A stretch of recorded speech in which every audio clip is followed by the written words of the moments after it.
They say dolls are just toys, lifeless figures stuffed with cotton and stitched with thread. But what if those tiny glass eyes were actually watching you? What if behind that porcelain smile, something ancient, something aware was waiting? Tonight, we open the dollhouse door and step into a world of poppets, spirits, and spellbound guardians. My guest is the internationally renowned psychic medium, witch, and haunted doll expert, Patti Negri. From tea parties with the dead to crafting magical poppets that breathe intention, she's lifting the veil on a world most fear to enter. So grab your salt, circle up, and don't blink. We're talking Dollcraft, a witch's guide to poppet magic and haunted dolls, right here on the very best in paranormal talk radio. I'm Dave Schrader, and this is my Paranormal 60. I'm not gonna stand here and listen to this baloney. He won't float. He doesn't stand for baloney.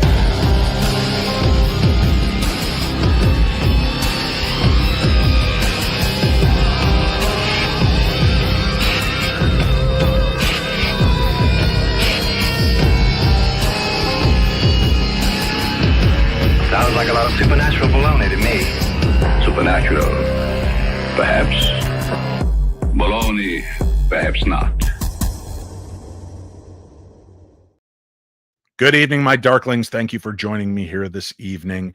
And when I was approached with this topic, I was like, yeah, let's talk about this. Because as many of you know from going to live events where I'm lucky enough to be invited as a speaker, many times people leave dolls with me because they don't want them and they want them out of their life. So I guess they think, you know what?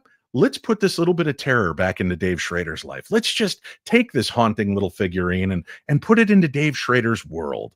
And because of that, I now have a garage that needs to be covered in salt, blessed with oils, and anointed in holy water, mainly to keep the dolls safe from my kids. But that's another story. Tonight, we're going to talk about this brand new book, Patti Negri's Dollcraft. And joining us right here on the Paranormal 60, our good friend, Patti Negri. Good evening, Patti. Good evening, Dave. Thanks so much for having me and my girls on. We are thrilled. I'm always pleased to have you join, and I love talking with you about these things. And I want to start with a hard punch question right away. Yeah. Haunted dolls. Now, listen, they sell them on eBay, which automatically makes a lot of people skeptical, right? Yeah. They can be found anywhere, supposedly. The concept that a ghost is inhabiting a doll, that's heartbreaking to me. The concept that there's a ghost somehow like attached or stuck with this figure. I want to know, Uh-huh. is it really a ghost, a fully formed, realized, intelligent ghost of a former living being, or is it something else? Is it something like an inanimate object gaining sentience in a way? Both or either. Yes, it is real ghosts inhabiting a doll. If you were in a disembodied spirit, say you were hanging around, you could be stuck, or maybe you're not stuck. You just like hanging around, and you want to have a vessel to be. You could go into a toaster, which has been done, or you could go into somebody's stapler, or you can go into something with eyes and a mouth and a face. What would you pick? A doll, of course. They have this whole body, just like even in magic and witchcraft. A lot of traditional British craft people, they don't put their familiars in their cats because cats can be picky. They put them in a skull or a doll. So you could look in those eyes. You could see things within those eyes. But most haunted dolls really have regular spirits. I think most of them aren't stuck if they are going into a thing. But the created ones, those are what poppets. That's what's half of my books. That's what we witches do. We put a spirit, we create a spirit, for love, for money, for health, for anything like that. And then it is like a vessel in itself for spellcrafting. And that's not a dead person that you bring in our spirit. It's a created spirit.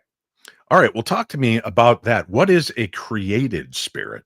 A created spirit is called a puppet. It looks like most people usually mistake them for voodoo dolls, but they're not really voodoo dolls. They usually look like they're cute. They're a little gingerbread looking thing. They could be made out of anything: clay, cotton, corn dollies, bread, eat them, water, anything like that. But there may, I in my book, I have ridiculous from paper napkin poppets, from everything else. But you put herbs in them and you put oils, and mostly you put intent, the spell crafting. Like I have one, it's my Patti doll. I'll get it at break. And it just looks like this. How it's me, it's because I have my little pentagram that I've had on for like 30 years. So that's my doll. It has my name on it. So say if I got a headache or I fell down and bumped my head, which is much more common, I will take this doll and I will send my headache to the doll. If it's really bad, I might stick a pin in my doll's headache and do a little acupuncture on it. And literally my headache goes away. It's like, it's a representation of you, or representation. Again, you could have people have them for health, for money, for protection. Do a nice protection and circle it with salt like you do. Circle it, put it in a nice safe box or something. So when you say, you put a pin in it, like acupuncture, I think that's an important level, because a lot of people, their interpretations of voodoo and the magic come from Hollywood movies, which have bastardized the true intent and concept of this, right? When you have a voodoo doll, just so you know this, ladies, because I see those, my ex voodoo dolls, I see those things, and they come with all the needles in them. What you're actually doing is focusing on a point on them to heal. Yeah. So, I think that's beautiful if that's the real intention you're putting behind it. Because if you're like, wow, I had to break up with this guy, he was so broken from his childhood, but I'm going to make this voodoo doll and put the pins in his heart and in his brain for clarity and healing. That's a beautiful thing. But we know that's what you're doing. Isn't that a beautiful thing? It's all in your intention, as in every kind of magic. It's all in your intention. And yes, people are sitting there now throwing away their voodoo dolls, Dave. Thanks a lot. Well, now they know how to use them, right? It's the intention. But, we a lot of people don't realize that the pin is literally to pinpoint the center of what you want to focus your intention on. You've got a raging headache. You get out the Dave doll. You put it in between his eyes where the tension headache is, and you're focusing on funneling that energy into the doll, or you're focusing on sending healing. So if my friend Patti has a Dave doll and she knows I'm really racked in pain with my migraines this week, she can be focused on putting the needles in the head to try to focus to release that tension, to send good energy in. So it's really, they're actually meant like more of a healing modality rather than a darkness. But Poppets are. And of course they could be, magic is magic. You can make them to give you a headache instead of take it away. It's your intention. Magic good, magic bad is magic. But in my belief system, you have to live in the world you create. So why would I create a world of sending out bad vibes? Because I believe what you put out, you get back. So why not send the healing vibes? And then I don't have a headache either. So it is an intention, but yeah, they're really powerful. It's amazing. All right. Now the concept that there are spirits with a doll, do you believe that the spirit itself is inhabiting the doll, is like within looking out, or is it the ghost of Dave is there with his favorite doll? That's like a good side by side, as opposed to possessing it. I don't think it's possessing it. I think it's the energy. I think the truth, again, is kind of halfway in the middle. It is in this vessel. It is sitting in that little thing, but it's not stuck there. The energy might fluddle up. All of a sudden you see it. Like I had this doll right there, Belle, for anybody watching, she's very haunted. The little one 2 over is not haunted, but she literally, I was teaching a class, both my hands here, nobody in the house, moved 6 inches in front of screen. Nobody did it. I'm like, she's not haunted. She's not haunted. I could tell haunted. I know haunted. But literally, I saw an orb fly from the other doll into the not haunted doll, move the not haunted doll, and then shoot back out. So they're not stuck in the doll. Yeah, I had a doll that from time to time I've sold some of the quote unquote haunted dolls if we're trying to raise money for charity or doing things along those lines. But I never put the ones out there that have some kind of story attached to them that are like, oh yeah, everybody that owns this doll dies. Like those I keep literally wrapped in holy bubble wrap and leave them in the garage where they belong, right? But the ones that are, I had one that we just called her the little bully, because if you put her on a shelf with other dolls, a lot of times you'd come home and the other dolls would be on the ground broken, and she would still be sitting on the shelf by herself. So I thought, again, isn't that interesting? But when we're children, most of us are playing with these figures, right? I mean, as a boy, I had action figures, Patty. Okay, let's just call them what they were. I had cool action figures of the Lone Ranger and Tonto, of Batman, Spider-Man, Superman. Dolls. But the amount of energy I put into them, playing with them, sometimes working through my own issues. I said I loved reading comic books because when I read Spider-Man comic books, I was Peter Parker. I could feel the wind on my face as I'm spinning webs through Manhattan and flying around. And when I play with my figures, my action figures, it was the same thing. There was a lot of aggression and tension because I'm a boy and beating each other up. But I often wonder how much of that tension are you releasing into the doll? Again, much like putting the pin in a voodoo doll, by the intention of focus of this big battle going on between the Joker and Batman, how much of what I'm putting out emotionally is haunting these dolls, so that someday those dolls will have an energetic effect that some people will consider ghosts, but really what they are is they're more of an emotional Yes. anchor. Is that right? Yes, that is 100% also a way that they do it. Like I keep pointing to my doll Belle. She was, I think she has the spirit of a little girl who was ill, who had an ill life, and just put so much of her love into this doll. Not that I'm coming in to haunt this. It exactly what you were saying. Like somebody might get your old G.I. Joe one of these days when you're long gone, and Dave's going to come out all over the place. And it could just energy, like residual energy. I had a haunting in Minnesota that I was called in on, and I try to be very compassionate and empathetic, and they had this old time doll, and it looked almost like the Cracker Jack the sailor, and I was like, oh, this is cool, and you could tell this doll had been well loved. I mean, there was hug marks on this thing. It was well loved, but there was this kind of strange energy around it that I couldn't pinpoint. So I sat down on the floor, crisscross legs, and started talking to the doll, and I'm running my recorder.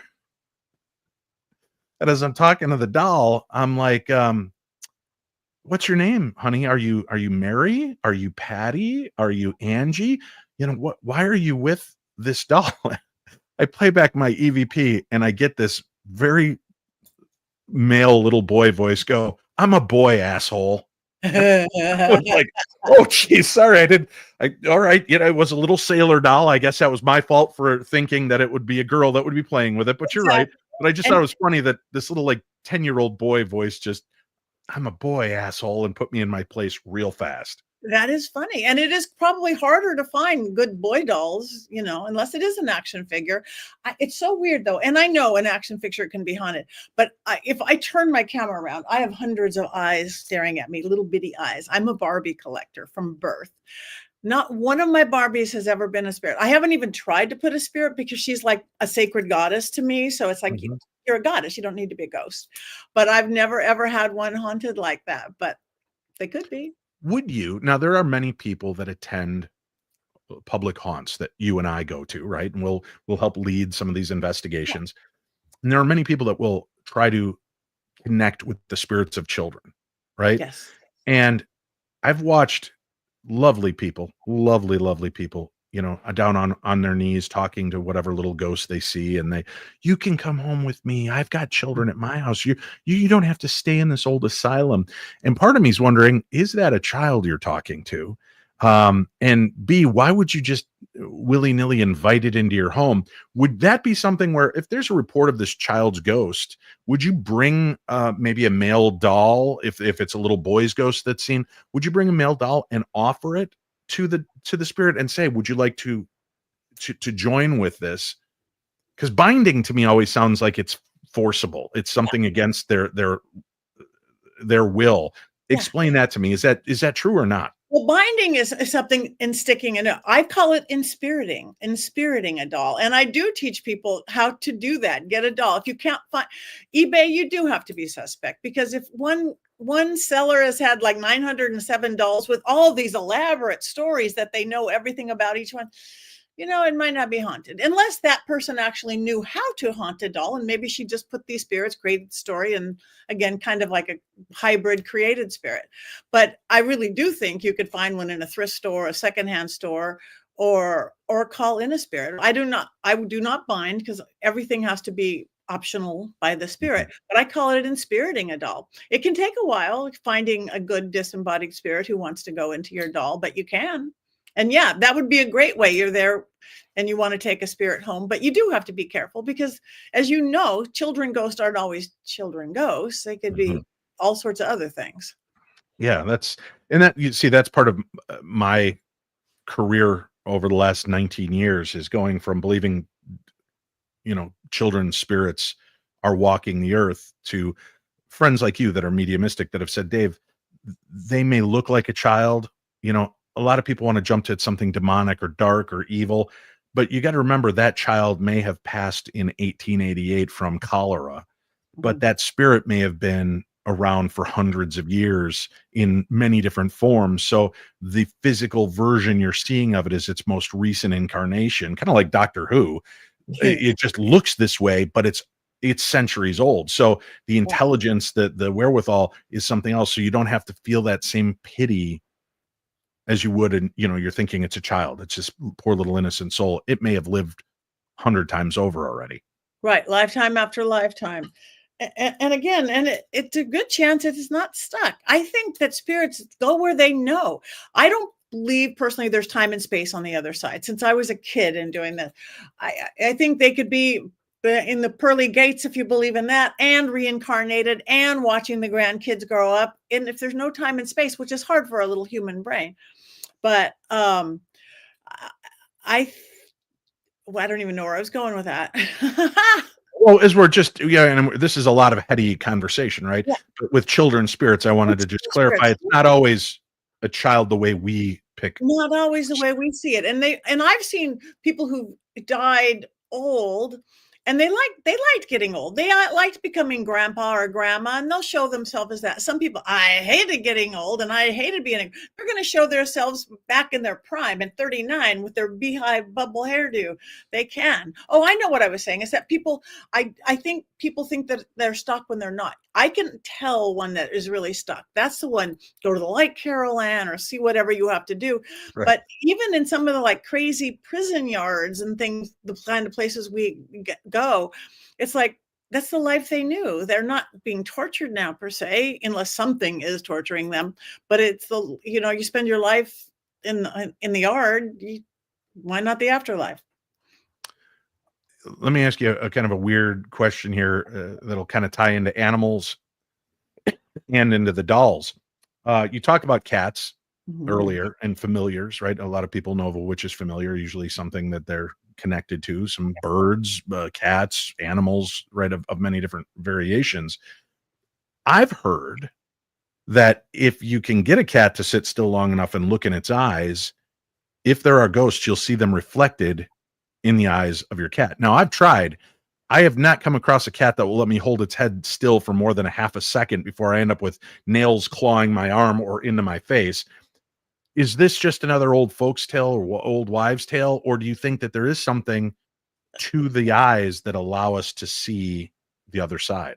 Well, the eyes are the windows to the soul. I have never tried that one, but I do have an exercise, not in this book, where you connect in with your cat or dog or any other critter. You literally get on their level, eye to eye, which is, again, not easy. You try to match up their breathing. And I have this little chant, my heart to your heart to mine. Between things, we see things through your eyes and mine. And you kind of do this breathing thing. And then you could sort of start thinking like a cat. And the cat starts it's a little bonding exercise. Patti Negri, you just outed yourself as a Star Trek Vulcan nerd. I want you to know that my mind to your mind, my soul to your soul. Really? So you can connect to the animal to get that information or to share with them. And windows are this. So I'm going to, next time I can try to hold my cat down and I'll wear thick padding. I will try to see, because I think that's probably true. And then the same with dolls, right? The concept, and this is another one of those stories I've always wanted to talk to doll collectors, true doll collectors. They said that the reason that they started making dolls whose eyes would close, obviously, was to make them more realistic. I heard it was much like putting a veil over a mirror at night, and when somebody dies, it's so that spirits cannot enter or exit through the glass eyes. So they create the eyes to close, so when you lay them down at night, the vessel is not accessible. I never heard that. I am learning so much about dolls from you right now, and I'm the expert book. No. But Like I no, said, mine is hearsay. I don't know. That's why I'm asking you, the and expert I on love this. that. But that would make sense because, like Belle, again, she's porcelain. She's 110 years old. The face doesn't really move, but people see her eyes move all the time. People can always tell her mood. Like 3 people walk in at a time. Belle's cranky today. Belle's cranky today. Belle's cranky today. And the next day, everybody like, Belle's sure in a good mood. And the next person, that porcelain face hasn't moved, but the energy within it has. So I think the same thing of the moving of the eyes or closing the eyes would make sense. Again, windows of the soul, every belief system, Well, let's do this. We have to take a quick break. We'll come back. We'll talk with Patti again. Her book is called Dollcraft, and it is a witch's guide to Poppet Magick and Haunted Dolls. We'll find out a little bit more about these stories and how do we protect ourselves? How can we use these puppets, these dolls, to protect us, protect our family, our homes, and more importantly, what can we do to make it an inviting situation for spirits that may be lost or forgotten? We'll talk about that when we return right here to your home for all things paranormal. This is the Paranormal 60. Oh, are you reading me? Come in. Hello? Greetings from the shadow, and welcome to Shadowzine. My name is Jeff Belanger. I'm an author, podcaster, and explorer of the unexplained. For 30 years, I've been investigating the paranormal, UFOs, monsters, and things that bump in the night. Lately, you may have noticed how major TV networks and even social media networks have been pushing our favorite subject back into the shadows. I say good. That's why I launched Shadowzine, a monthly underground publication that covers your favorite topics in depth by some of the leading writers and researchers out there. If you're looking for 30-second TikTok clips, go somewhere else. If you're ready for a deeper dive, put down your phone and pick up Shadowzine. You can't find it in stores. This is old school print. Head to shadowzine.com and be part of the underground revolution. That's shadowzine.com, and I'll see you in the shadow. Hey, Napanock, New York. I'm coming for you this weekend. I'll be at the Haunted Shanley Hotel at a very special event with my buddy Scotty the Medium. You see him featured here once a month with Sarah Lemos. It is April 25th and 26th, this Friday and Saturday, and they do have one room open for Friday night. And if you'd like to stay there at the Shanley, you can get your tickets. You can find out more about it and go. I'll get that information at darknessevents.com. Darknessevents.com. Come investigate. Gallery sessions, meet and greets, presentations, and did I mention free hugs? Oh, so many free hugs. So come on out and see us, darknessevents.com. Our guest, Patti Negri, we are talking about her new book, about magic, about haunted dolls. The concept, as I'm flipping through and looking at your book, is, the idea of protection too. People are always so worried about all the different elements of involving themselves in the paranormal, probably with good reason, right? We hear all the horror stories, all the bad things that happen, but how exactly can we use magic and dolls to protect ourselves, our family, our homes, our lives? With like poppets, looking into the magical, you create the spirit within them. This is me. This is the one I will stick needles in if I have a headache. Has my name on it. This represents me. It's got some of my, I think some of my hair in it. Ooh, what everybody thinks is spooky. It's got a little coral piece for a heart in there. I even make them out of like paper. But if she is, it's not like on movies, like, what is that movie? Oh, Witches of Eastwick, when Jack Nicholson's arms Right. pull off when you pull off the doll. But these are super good for protection. So create something like that. Keep it in a safe place. Don't necessarily put it out in public. You can put salt around it. A cascarilla part or eggshell is super protective. But make a nice little shoebox or something. Here it is. Here, I'm protecting my kids, my grandkids when they go off to school. You fill the energy with it, and it really works. As far as haunted dolls, that's slightly different. They do get very protective, but they're not such high vibration as a rule, unless you bring in a nice enlightened spirit. They can be very possessive at times. They can be very self-centered at times. They don't have to live in our emotional world and our, relationship with other people world. So I don't think I would have Belle my official safety keeper, because she might forget on certain days, but you still can. I think I would feel something if she felt something that she felt in danger. All right, I have to ask you, you said eggshells are very protective. So, and I know this is going to sound like I'm being a smartass, Patty, and I don't mean it to be, but I'm wondering again when it comes to the intention, because I would say, I don't know how protective it is because I eat a couple eggs a day and it doesn't seem to keep them from getting into my stomach at some point. However, would that eggshell be less powerful as an eggshell where an actual chick chipped its way out of it, meaning that that was something that was a protective shell for its entirety of its birthing process? Would one be more powerful than the other? What a good question. I have no idea. I Always want agree with the host, Patty. Always agree with the host. Then we both come off looking good. Yes, you are completely right. No, I think egg is like, it's new life. It's fertility. What, Right. in voodoo hoodoo, go back there. You rub eggs on you to cleanse. It's cleansing. The powder I use, salt can mess up carpeting and hardwood floors. Cascarilla powder, it literally looks like a soft talcum powder. It's non-toxic. I'm not going to bring a toxic thing when I'm clearing a house. You put it along windowsills. You put a little in your bath, cleanses your aura. So whether there was a chick that came to fruition or not, I would say it doesn't make a difference. Okay. Yeah, Alright. I don't know. If I guess if you had a chicken farm and your chickens hatched and you go, maybe I've got to find somebody with a chicken farm, go see if I can collect some already come to, what do you call that? A hatched chick. Yeah, hatchlings. Yeah, Hatched hatchling eggs. Yeah. and see if that's more powerful than I'm just hoping what I get, because I want everything love and light. It's like, they got the shells, they did something with the eggs, they put it in a milk carton for people who didn't want to shell them themselves, or they made some hard-boiled eggs or something, and everybody lives happily ever after. Well, I was just saying, a couple days after Easter here, right now, we might just have all the protection we could possibly need.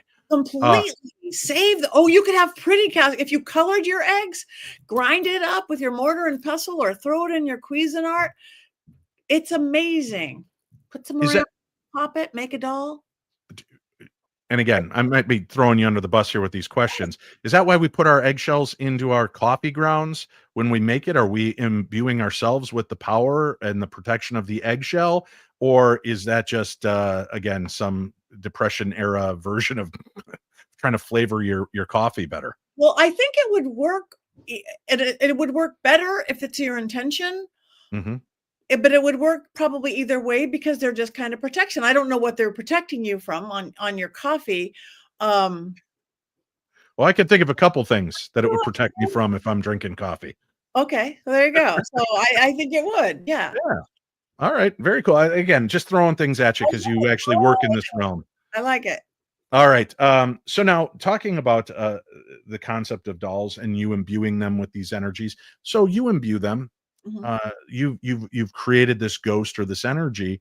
Do you also have to release it or break it so that God forbid, when our time comes, Patty, that we don't leave behind a bunch of dolls that we've filled with created ghosts? Right, right. So again, if we're talking puppets now, the creative kind of spirits, don't really call them ghosts, entities. Yes, there's lots of ways. If you create them, like why I do paper ones sometimes, I try to get as biodegradable as possible. You might have herbs in the head. Sometimes you bury them just from the beginning. You want them to grow in a sense. Maybe it's a money puppet and I'm going to literally plant it. You can make a puppet out of seeds. I'm going to plant it. A lot of times you burn it, just like we burn a lot of things in witchcraft. Make a little spell and you burn it, send it up to the heavens. Mhm. And when you're done with the top, say you didn't burn it and you didn't bury it and you didn't put it in the water to float around, be ecological with them. You take it apart. I say, if I was done with this little puppet, or I was done with this little puppet and I don't need it anymore, I did it for love and now I'm married and I'm happy. You literally take it all apart. You put the herbs out to natural, you properly dispose of everything and you take it apart. Some people believe you can reuse a puppet. I don't think you need to. I think you can, because I'm not artsy craftsy. As you can see, I'm like a drunken 6-year-old. But if you can't make them, you can buy them online now, like in Etsy. Right. But you do have to personalize. So they'll put like a little zipper, or you make your own little hole and stuff something that you want in it, like crystals or herbs or oils or fingernails. Something that has to do with you.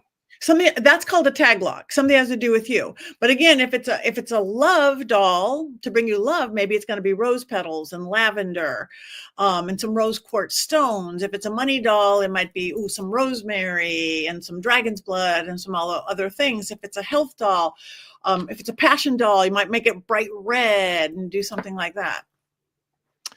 Vicky Stone from the chat says, "What's the difference between a poppet and a poltergeist?"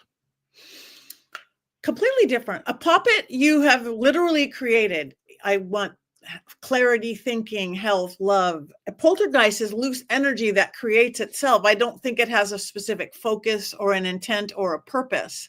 That's moving things around. Again, so often with young energy, post-puberty teenagers, when the poltergeist stuff happens, they have so much life force, and that life force doesn't know where to go. I can't see grabbing that kind of energy and trying to focus it into a poppet. A poppet would be more like, I am creating this here with your laser beam eyes.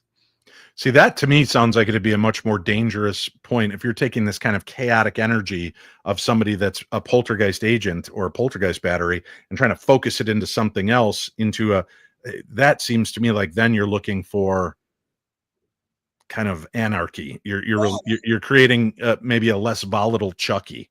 Yeah, exactly. I wouldn't do that either, because it's chaos. And you tell it be good to let me sleep at night. No. Yeah. Good luck with that, right? I've all the years I've had haunted dolls that have been given to me, I can count on maybe 3 fingers. That'll tell you how few something's actually happened around me. It's always interesting. Why do you think people believe their dolls are haunted? I've watched mediums like you take dolls and listen to people's stories, and then not you specifically, but they've turned to me and said there's nothing attached to this doll whatsoever. Do you think that they're just looking for a reason for the things going wrong in their life or the things that are frightening them, and they're trying to put it on? But then doesn't that, in a sense, because you're then putting the intention that this is the problem, doesn't that somehow create the problem? It can, yes. And again, then you're putting yourself in victim mode. And when you're victim mode, then you can't fix it. If you're saying, okay, I allowed these to happen, and then you could take action and make things happen, just like in anything. But yes, oftentimes people are not haunted. They just want so bad either something to a thing, or they just want a haunted doll. I want it so badly. That's why I said, okay, if you really want it, create one. If you can't, go find one. Not that it's that easy or that fast, but you can. But a lot of people, there's just nothing there. That's why I also was very clear. It's like looking for, if your mood changes all the time, animals really go to it or really avoid it. There's a million little signs like that you could tell it really is haunted. Now, how do we, the lay people, start to determine if this doll is really haunted, as opposed to we're putting our own fears on it, we're putting our own expectations on it? Well, look for things like mood changes, things that are weirdly happening, moving around a little bit, hearing things, just like any haunted thing that we know. They hear stuff. When Belle was first here, my husband and I would be upstairs, nobody downstairs, and we'd hear literally sounded like little doll feet running around going, oh, this is weird. She had a negative spirit when I first got her. I would not let the sun set before I got it out. I knew there was a good spirit underneath. The girl who sent her to me had made her sick for 3 years, made her hair fall out, made her little girl's hair. I don't have enough hair to fall out. So I just banished that and did. But it's mood changes, because a negatively haunted doll is not fun. Nope. It can make you sick. It drains your energy at very least. It will cause arguing. And if you're looking at all this stuff, I had something in my house and I wasn't paying attention to it, because like you, people give me things. And this was from one of my friends and clients, a rock star actually. And I loved it. It was this weird looking kind of a statuey doll. And I was like, why am I avoiding going in my office? I love my little office. I would take my laptop upstairs. I'd go outside, I'd go anywhere. Why am I avoiding my office? And I will, oh, it's you. And it was this little thing. And I'm like, Oh, I don't want you in my house. I literally, just because we both know him, I called Zach. I go, Zach, I have this thing that's too haunted for me. I don't want this in my house. I don't want anything negative. And he goes, well, what is it? And I showed him a picture. Go, oh, that's a nail fetish hate dog. Yeah, I'll take it. So off to Vegas. And it's sitting there in the hallway next to something. And it started acting up that very night. But that's in a good place. Nobody sleeps there at night. It's very vetted in what you're going to get. People know what they're getting when they go there. But I don't want that in my house. And if you decide that emotions are the very first thing you're going to get, drained energy is the thing you're going to get.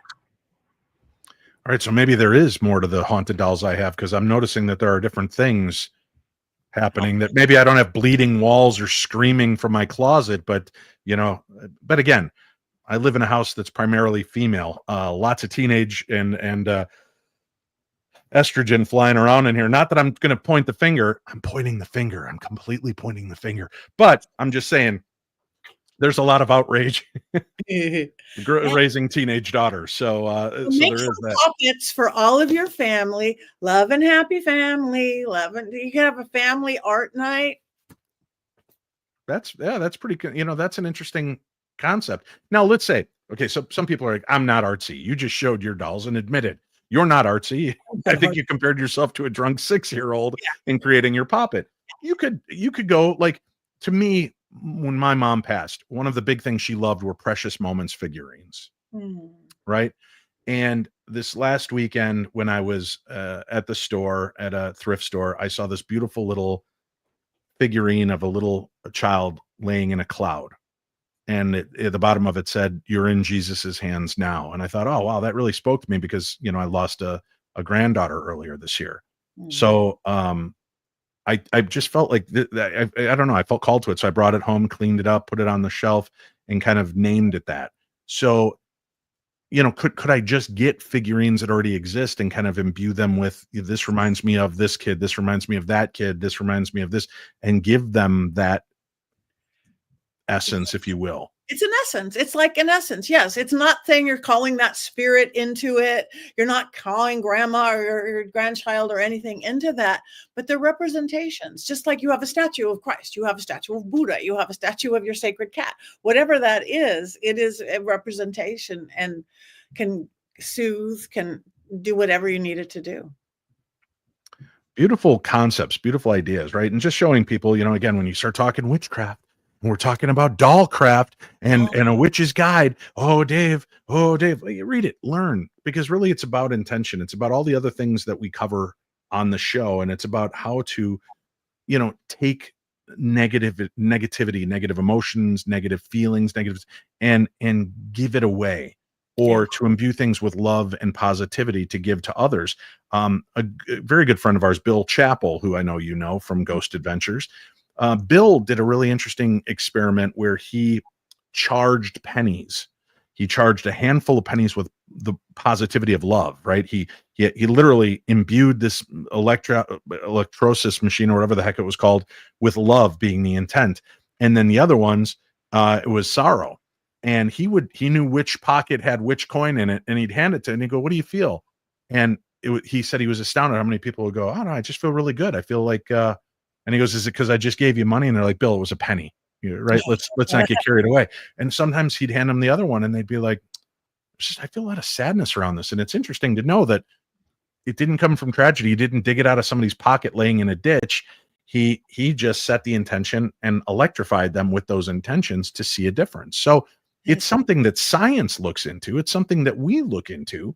And I've mentioned this before. If again, you're having a trouble wrapping your mind around this, folks, go look at the research they've done on ice.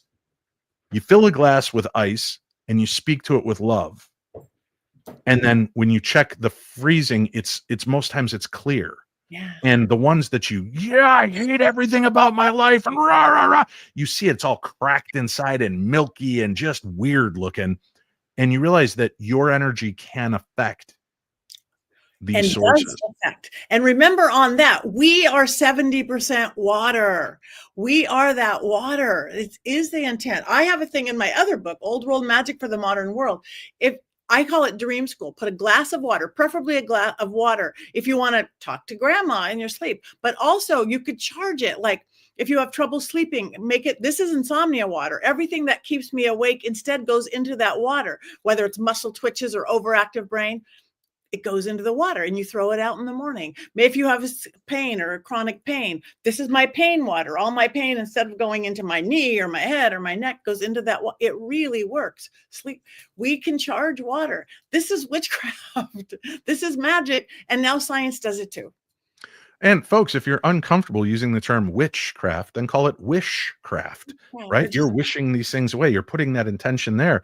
It's an interesting deal when you talk about the water. If you feel pain at night, you have trouble, maybe take the mouthful of water, swish it around while thinking of the pain that you deal with, the mind chatter, the things, spit it back in the glass, leave it there. And then you've already set the intention. Everything that's coming out of me, I'm purging this negativity, and the rest can just go in there and drown as well while I'm sleeping. Right. Exactly. And then you hope the cat doesn't drink it, but if they do, it's okay. Cause they always go for it. Yeah, exactly. That's brilliant. Yeah. Cause water is magic. And that's, you don't have to call it witchcraft, that you call it New Age. It's manifestation. It's right. Prayer. It's prayer. Right. Mind, body, spirit. When you have mind, body, spirit, you have to believe it, because we know your intention is everything. Body, you got to get off the couch, take some action, make a doll, put the water. The spirit is the magic that makes it happen. Whether that's the water works on your emotion, whether that's the mugwort in your doll's head, whatever that is. All right, we have to take our final break. We'll come back. We've got more with Patti Negri, more witchcraft, dolls, and poppets. We'll do that next right here on the Paranormal 60. Are you feeling lost, stressed, wondering if Mercury is ruining your life again, or the universe is just ghosting you? Well, you're not alone. At Love and Lotus Tarot, I keep it real. No crystal balls, no woohoo, just honest, grounded guidance to help you navigate life's chaos. Whether you need clarity on love, career, or just anything that feels like a mess, I've got you. Here's something really cool. In between tarot sessions with me, I just put out this new journal book, your very own purge journal. Don't hang on to all that angst and all that stress and all that anger. Get rid of it. Whether it's valid or not, you still have that emotion just eating away at you. So purge them onto paper, scream it, shout it, get it out. They're available right now on Amazon. Scan the QR code or click the link in the description below. Or just visit me at lovelotustarot.com and purchase your purge journal there. Visit lovelotustarot.com to book a reading, check out some of the new merch, and find the insight you've been searching for. Because let's be honest, therapy is expensive and my cards are way cooler anyways. So head on over to lovelotustarot.com now and let's figure out this thing called life together. Did you know that radio just got a little extraterrestrial? That's right, Dave Schrader is back on radio with the Paranormal 360 every Sunday evening, 7 to 9 p.m. Central on WCCO AM 830, an Odyssey station. Just download the Odyssey app and look for the WCCO logo, follow the station, and listen live. That's the Paranormal 360 on WCCO AM 830, an Odyssey station. And if you missed this past weekend shows, we did a favorite replay talking with Dakota Layden from Project Fear and with our buddy here, Doug Hychek from Monster Quest. So it was a weekend of fear and monsters. And remember, you can always go back and listen to the old shows. If you subscribe for free on Odyssey, AUDACY, you'll be able to look up Paranormal 360 and be able to listen and watch along with every program. Do me a favor. Please rate and review that show and the Paranormal 60 wherever you listen to your favorite podcasts. Patti Negri, our guest. As a matter of fact, Patti also has a show we should mention real quickly because I want people to know about it. And I've been a guest on your show. You're a guest on my show. Patti, how can people keep up with you and learn more about you and your insights? Yes, my show is called The Witching Hour with Patti Negri. There's other ones out there, but this Witching Hour with Patti Negri, and it's audio everywhere, video on my YouTube, and you can get to everything from pattinegri.com. Get my legitimate social media. I've had like AI fakes me, legitimate social media and Witching Hour and all sorts of fun things. And if you like movies and witchy movies, we have this thing now called, we should have you guest on it sometime. It's called the Witches Movie Coven, where we rate movies from Wizard of Oz to like the bad movies of the 70s, the it's really fun. So that's live on YouTube. So I'd love to. I'd love to. And we do have a link up for Patti and her website on today's program guide, so you can check it out there. We also have a link for her book. You can go pre-order the book, which will be coming out. What is it? The beginning of June? Is that right, Patti? Week of June. It is out. Yes, you can pre-order it now. You can get there from my website as well, or Amazon or anywhere else. Pre-orders are taking, and yeah. And here's why you want to pick up pre-orders too, folks. That really helps out authors, because the more pre-orders, then when it officially hits, the numbers go up nice for them, and it tracks and shows that people are interested in this kind of book and these kind of stories. So please make sure that you get a copy of the book, and when you read it, rate and review it. That's also super important. Let's keep digging as we're talking about dolls, Dollcraft, Poppet Magick, Haunted Dolls. One thing people seem to have a concern in is, what do you do if you have a haunted doll and I don't have a Dave Schrader or a Patti Negri or a Zach Baggins to give it to? Should I break it? Should I burn it? Should I drown it? You know, what are your concepts? And I will tell you, I have come upon many a doll in a lake, and it always breaks my heart because I don't know if some kid Drowning. yeah, or if, you know, some parents driving over the bridge and says, "You're out," and throws that doll because of the demonic activity associated with it. But what is a good way to appropriately get rid of a haunted doll? Appropriately is to like banish it or send it away. If it's negative, you just want to banish it. Like, again, that go to the light Carol Ann thing. I think it's best to work within your belief system. Again, if you have one, whatever that is, pray, go to Jesus, go to whatever, you work with science, you work with dragons, you work with angels, you're an angel person, work with that and just release it to the light. I work with a lot of herbs, and I work with a lot of oils, and I work with sound, because that's just how I work with all the different elements. I throwing it in a lake, I don't know what that's going to do. Just like people getting rid of a Ouija board or something, and it shows up again. You don't want to even fear that the doll's going to show up again. I don't think it will most of the time. That's a little bit TV. But I would actually release the spirit, send it to the light, and get rid of it. Like I said. But what about free will, Patti? I mean, the concept is, if this thing wants to stay with the doll, how do I banish it? How do I send it to the light? I'm Dave Schrader. I'm not Jesus. Okay, then what you do, if the doll won't leave, and again, I don't force things, though. Right. Then you go on eBay and you go, badly haunted doll. Know what you are getting. I would not say happily haunted doll. Again, you'll get a bigger dollar for it. No, not really. But I believe light beats dark. I just believe you bring a candle into a room, you bring in light. You see those dark, scary shadows everywhere, but you do. If something really wants to be evil, and maybe, and I've never had that you can't clear, but say it doesn't want to go to the light, it doesn't want to leave the little dolly, I would probably then maybe bury the doll or something, put it in a protective box. I would feel very guilty about it, though, strangely. Right. Yeah. You feel that kind of, what if this is just, I'm always jumping all over. Right. What if it's misunderstood? What if it's lashing out because it's sad? Yeah. It's lonely. It's heartbroken. And you wrap it in barbed wire and dip it in pig's blood.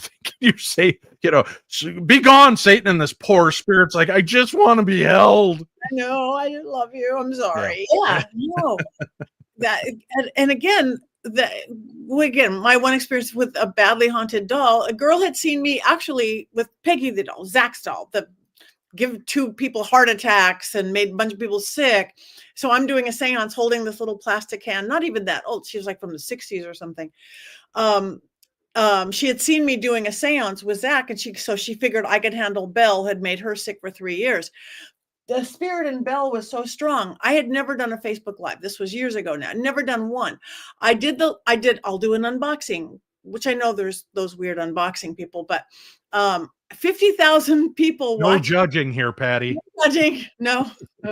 No, but 50,000 people, not because this doll had such energy, but I just got so sick and felt so depressed and so sad. I'm like, I am not bringing this into my house. I called in a light. I did a banishing. I work with dragon energy. So I had my dragon surround, got rid of it, wouldn't let the cell. And then she drained energy for a long time. I used to keep the herb rue in her little composite hand for a long time because she would make people tired.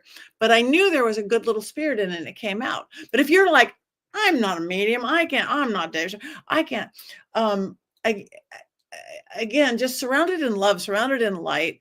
If it needs to go away, it can. But I think, again, light beats dark. You could.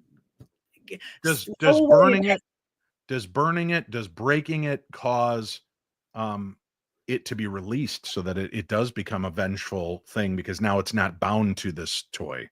I think it would. I think it would just piss it off that much more. I mean, if somebody was starting ripping my arm or burning, that sounds like, Salem. I wouldn't think that's a good way to do it. I would not.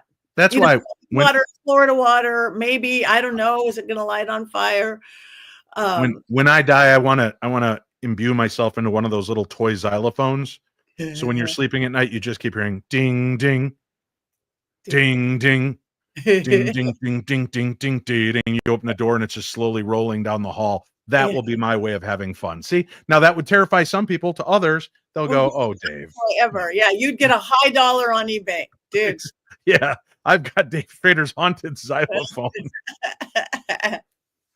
Be careful. Don't buy it, folks. You're going to want a certificate of authenticity if you get that. Yeah. Fun stuff. What made you decide, of all things, to put together a book on poppets and haunted dolls? Because the poppet part is just to get my magic and positive, fun things you could do with into it. And I wanted to combine my spiritual, magical world and my paranormal world, which are the same, but so separated. And the haunted doll, why I had to do it is because, as you know, they've never been more popular. I know more people. I mean, in my dad's day and age, I couldn't have seen my dad having a doll collection, haunted or not. Now, almost every man I know, every woman I know has a haunted in our paranormal world. And there is a care and feeding to them. Again, you don't want something that drains your, whether it's negative or just drains your good or bad. You don't want to get ripped off on eBay. You don't want to.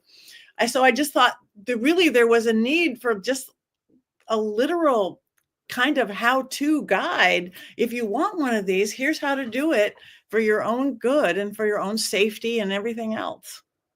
A lot of people are finding their way into psychic mediumship. They're and I say finding their way, they're learning to embrace it, into witchcraft. There are people that come to me that say, do you think I should mess around in the paranormal field? And I usually say, well, if you're questioning it, then no. Because if you have concerns, that can overrun things. I don't think you should be somebody that walks in a place of fear.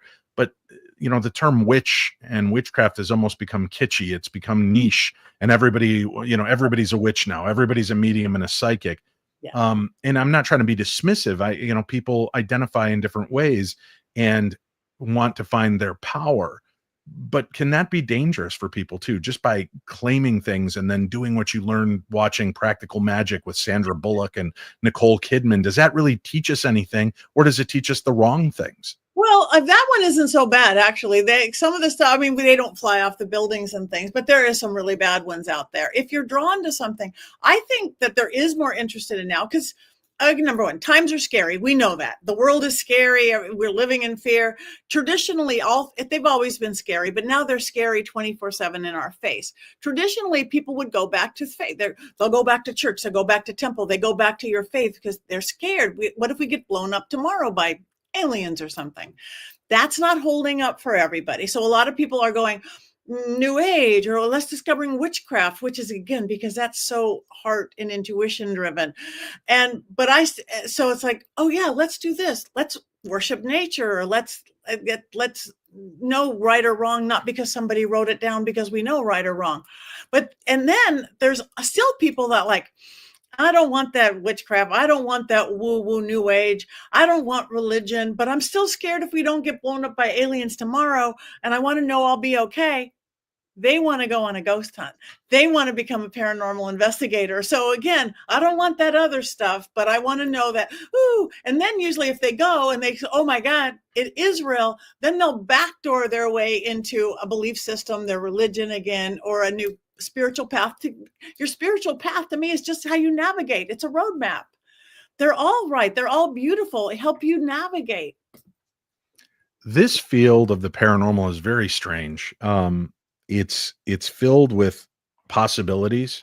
It's filled with real magic, but it's also filled with a lot of bitterness and anger and frustration and me first. And um, do you clash? Not necessarily you, but I mean, do you clash with other witches because their beliefs are this or that, or well, why is she on TV and I'm not? And do people try to cast negative spells your way or battle you, psychically because of jealousy? Is that a thing, or again, is that Hollywood Witch nonsense? wars. They call that witch wars. Yeah.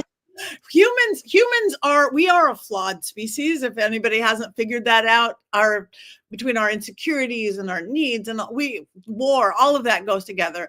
And yes, it's hard to avoid. I don't care if you're quilters or witches or paranormal. Everybody has that. I do not engage in witch wars because, again, I don't want to live in that world. That's why I only do high vibration. I don't like good and bad, light and dark, high vibration magic, because I want to live in that world. I would rather send you love than send you a hex, because if I send you a hex, now I live in a world and you could hex me. If I send you love, you're probably going to leave me alone and all will be well. But they do completely exist. So though I don't do negative magic, I have had to do protective magic. I've had to do blocking magic. Yeah, because humans are silly. Yeah, they really are. And the way that you see people treat one another in this field, I just thought, boy, if you're actually trying to incorporate magic, real magic into something, Yeah. that's tragic, because I've seen the power of magic when people come together.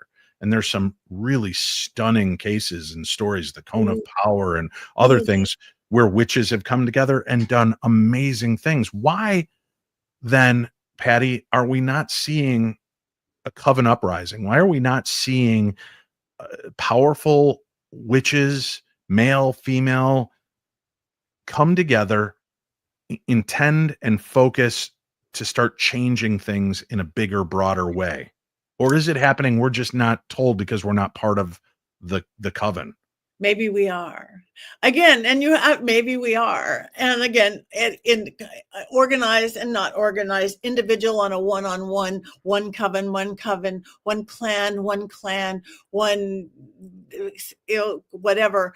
But you do have to sort of be careful because, again, especially in the current climate, it's a little scary. It's a little scary to be left of center in a lot of ways. It's being vilified again. A lot of things are. So you do have to be careful. But I do believe there is a coming together, and I do believe it's going to leak into the world.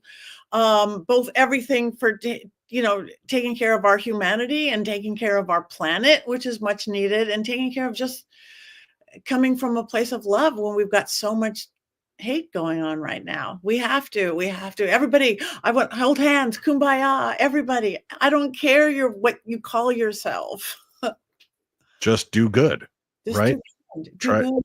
And what you put light back, whether you call that karma, why you call it the witches 3, what you put out, you get back 3 times, whatever you want to call it, what you put out is the world you live in and what you get back. So And it is true that what you put out comes back to you in 3s, because I put out all the hair on my head and now it comes out of my nose and my ears and my chest. So see, power of 3 is powerful. 3.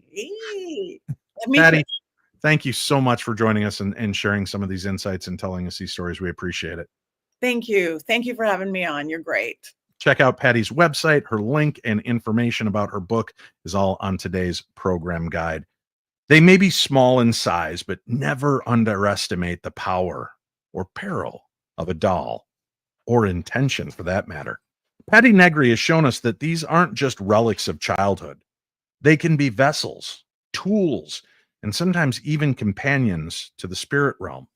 So whether you're crafting your own poppet, facing down a haunted heirloom, or just trying to keep Robert the doll from cursing your weekend plans, remember this: the eyes may be glass, but the presence is very real.